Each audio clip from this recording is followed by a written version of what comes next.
የዋሆች ናቸው የኔ ዘመዶችና በቃ ቋንቋ ስለተናገርኩ አመነኝ ማለት እኮ ነው። ያሳዝናል እኮ ማለት አንዳንዶቻችሁ ይሄን የምታዩት ዘረኝነት ትሮሮትላ ሁሉ ዘረኛ ነው። ዘረኛ ያልሆነ የለም ኢትዮጵያ ውስጥ። በነገራችን ላይ እኔ በሳጫለሁ በጣም እውነቴን ነው። ንጹህ ሳይሆን ሰው ራሱ ሌላው ሲናገር ያናድዳል።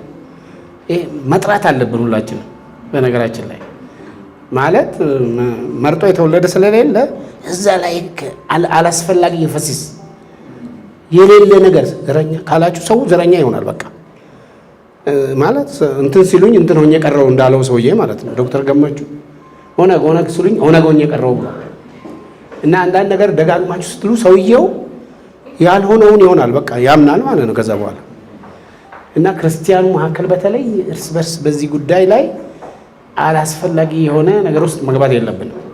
እግዚአብሔር ሲፈጥረን እኛ ወደን ፈልገን የተወለድንበት ቤተሰብ ሀረግ የለንም። ማንም ከማንም አይበልጥም። በአርአያ ሥላሴ የተፈጠርን ሁላችንም። ይሄ ሊደርሺፕ አይደለም፣ እርግጥ ቴዎሎጂ ነው።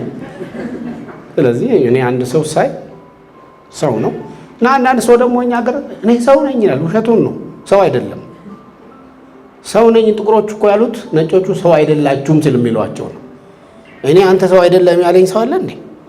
የለም እኮ ሰው ነኝ ይልና ታገኙታላችሁ ማን እንደሆነ በኋላ። መጽሐፍ ቅዱስ በጣም ይቆጥራል እኮ እንደ መጽሐፍ ቅዱስ ዘር ይቆጥራል እንዴ? ማለት እንደዚህ የምናገረው ከውስጣችን ይሄ ፕሬጁዲስ የሚባል ነገር አለ። ቅድመ ግምት የተሳሳተ የሆነ ሰው ስናየው ስሙን አይተን ወይ የተወለደበት አካባቢ እንለጥፈዋለን ታርጋ ኖ። እያንዳንዱ ሰው እግዚአብሔር የሰጠው የራሱ ተሰጥኦ ማንነት አለው። ሰው እንደ ሰው ሁላችንም ሰዎች ነን። ሰውን ሰው በሚያደርገው ኢሰንስ ልዩነት የለንም። ባደግንበት ካልቸር ያደግንበት ጊዜ ያጋጠሙን ነገሮች አንዳንዱ ሰው ኮንፊደንስ ኖሮት እንዲያድግ ሆኗል። አንዳንዱ ሲናቅ ሲሰደብ ከዛ ስለዚህ ሰውን ሁሉ ይጠራጠራል። ይሄ መቼም ዶክተር ወዳጅነህ ወጣ እንጂ ቢኖር ጥሩ ነበር ማለት ሰው ያው ሳይኮሎጂ። ስለዚህ አይ ቲንክ በክርስቶስ ደግሞ አዲስ ፍጥረት ነን ስንል ምን ማለት ነው?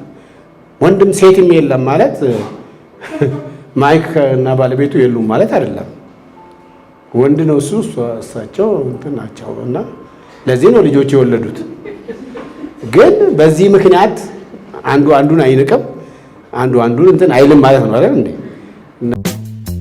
ታች ያለችውን የሰብስክራይብ በተን በመጫን የደውል ምልክቷን ክሊክ በማድረግ ሁሌ የምንለቃቸውን አሪፍ ቪዲዮዎችን፣ አስተማሪ፣ መንፈሳዊ፣ ወቅታዊ መረጃዎችን መጋራት ትችላላችሁ። ይህን ቪዲዮም ላይክ እና ሼር እንዳይረሳ።